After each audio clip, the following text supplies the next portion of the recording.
Channel को subscribe करें और नए पोस्ट पाने के लिए बेल आइकन दबाएं। काल भैरवष्टक प्रतिदिन सुनने से व्यक्ति पापों और बुरे कर्मों के परिणामों से मुक्त हो जाता है। राहु केतु और शनि की दशा समाप्त हो जाती है। व्यक्ति के जीवन की सभी समस्याओं का अंत हो जाता है। काले जादू और बुरी नजर से छुटकारा मिलता है। देवराज सेव्यमान पावनाधि पंकजम व्याल यज्ञ सूत्रमिंदु शेखरम कृपाकरम नारदादि योगी वृंद वंदितम दिगंबरम काशिकापुराधिनाथ काल भैरवं भजे भानुकोटि भास्वरं भवाब्धितारकं परं नीलकंठमीप्सितार्थदायकं त्रिलोचनं कालकालमंबुजाक्षमक्षशूलमक्षरं काशिकापुराधिनाथ काल भैरवं भजे शूलटङ्कपाशदण्डपाणिमादिकारणं शामकायमादिदेवमक्षरं निरामयम् भीमविक्रमं प्रभुं विचित्रताण्डवप्रियं काशिकापुराधिनाथ कालभैरवं भजे भुक्तिमुक्तिदायकं प्रशस्त्रचारुविग्रहं भक्तवत्सलं स्थितं समस्तलोकविग्रहं विनिकण्वमनोज्ञहेमकिङ्किणितलसत्कटि काशिकापुराधिनाथ कालभैरवं भजे धर्मसेतुपालकं त्वधर्ममार्गनाशनं कर्मपाशमोचकं सुशर्मधायकं विभुं स्वर्णवर्णशेषपाशशोभिताङ्गमङ्गलं काशिकापुराधिनाथ कालभैरवं भजे रत्नपादुकाप्रभाभिरामपादयुग्मकं नित्यमद्वितीयमिष्टदैवतं निरञ्जनं मृत्युदर्पनाशनं करालदंष्टमोक्षणं काशिकापुराधिनाथ कालभैरवं भजे अट्टहासभिन्नपद्यजाण्डकोशसन्तति दुष्टिपातनष्टपापजालमुग्नशासकम् अष्टसिद्धिदायकं कपालमालिकां काशिकापुराधिनाथ कालभैरवं भजे भूतसङ्घनायकं विशालकीर्तिदायकं काशीवासलोकपुण्यपापशोधकं विभुं नीतिमार्गकोविदं पुरातनं जगत्पतिं काशिकापुराधिनाथ कालभैरवं भजे कालभैरवाष्टकं पठन्ति ये मनोहरं ज्ञानमुक्तिसाधनं विचित्रपुण्यवर्धनं शोकमोहदैन्यलोभकोपतापनाशनं प्रयान्ति कालभैरवाग्निसन्निधिं नराध्रुवम् इति कालभैरवाष्टकं सम्पूर्णम्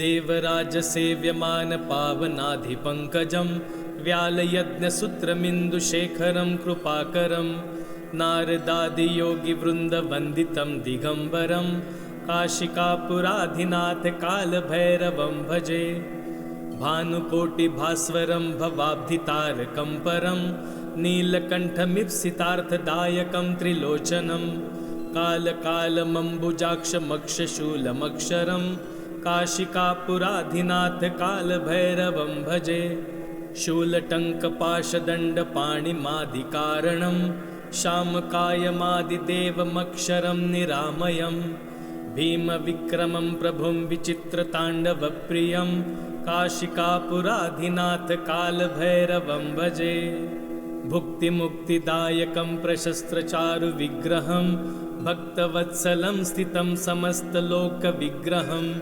विनिकण्वमनोज्ञहेमकिङ्किणितलसत्कटि काशिकापुराधिनाथ कालभैरवं भजे धर्मसेतुपालकं त्वधर्ममार्गनाशनं कर्मपाशमोचकं सुशर्मधायकं विभुं स्वर्णवर्णशेषपाशशोभिताङ्गमङ्गलं काशिकापुराधिनाथ कालभैरवं भजे रत्नपादुकाप्रभाभिरामपादयुग्मकं नित्यमद्वितीयमिष्टदैवतं निरञ्जनं मृत्युदर्पनाशनं करालदंष्टमोक्षणं काशिकापुराधिनाथ कालभैरवं भजे अट्टहासभिन्नपद्यजाण्डकोशसन्तति दुष्टिपात नष्ट पाप जाल मुग्न शासकम् अष्टसिद्धिदायकं कपालमालिकां धरं काशिकापुराधिनाथ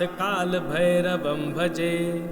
भूतसङ्घनायकं विशालकीर्तिदायकं काशीवासलोकपुण्यपापशोधकं विभुं नीतिमार्गकोविदं पुरातनं जगत्पतिं काशिकापुराधिनाथ कालभैरवं भजे।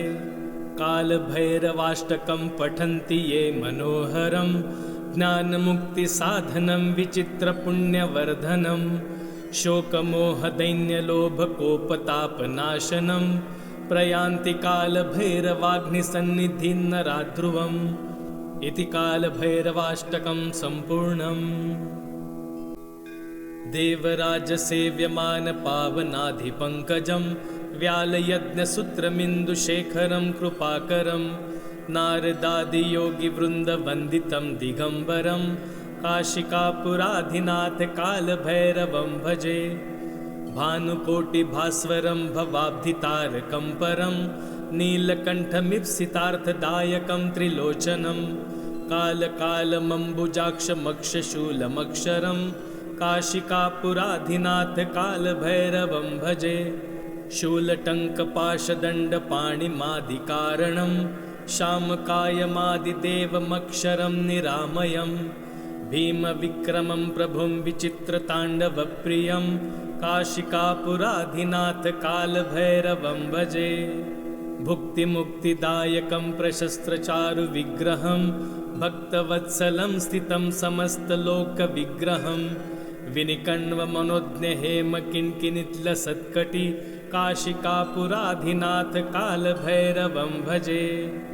धर्मसेतुपालकं त्वधर्ममार्गनाशनं कर्मपाशमोचकं सुशर्मदायकं विभुं स्वर्णवर्णशेषपाशशोभिताङ्गमङ्गलं काशिकापुराधिनाथ कालभैरवं भजे। रत्नपादुकाप्रभाभिरामपादयुग्मकं नित्यमद्वितीयमिष्टदैवतं निरञ्जनं मृत्युदर्पनाशनं करालदंष्टमोक्षणं काशिकापुराधिनाथ कालभैरवं भजे। अट्टहासभिन्नपद्यजाण्डकोशसन्तति दुष्टिपातनष्टपापजालमुग्नशासकम् अष्टसिद्धिदायकं कपालमालिकां धरं काशिकापुराधिनाथ कालभैरवं भजे।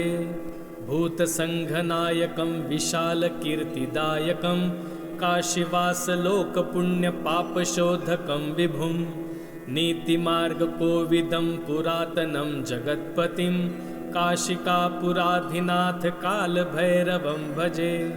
कालभैरवाष्टकं पठन्ति ये मनोहरं ज्ञानमुक्तिसाधनं विचित्रपुण्यवर्धनं शोकमोहदैन्यलोभकोपतापनाशनं प्रयान्ति कालभैरवाग्निसन्निधिं नराध्रुवम् इति कालभैरवाष्टकं सम्पूर्णम्। चैनल को सब्सक्राइब करें और नए पोस्ट पाने के लिए बेल आइकन दबाएं।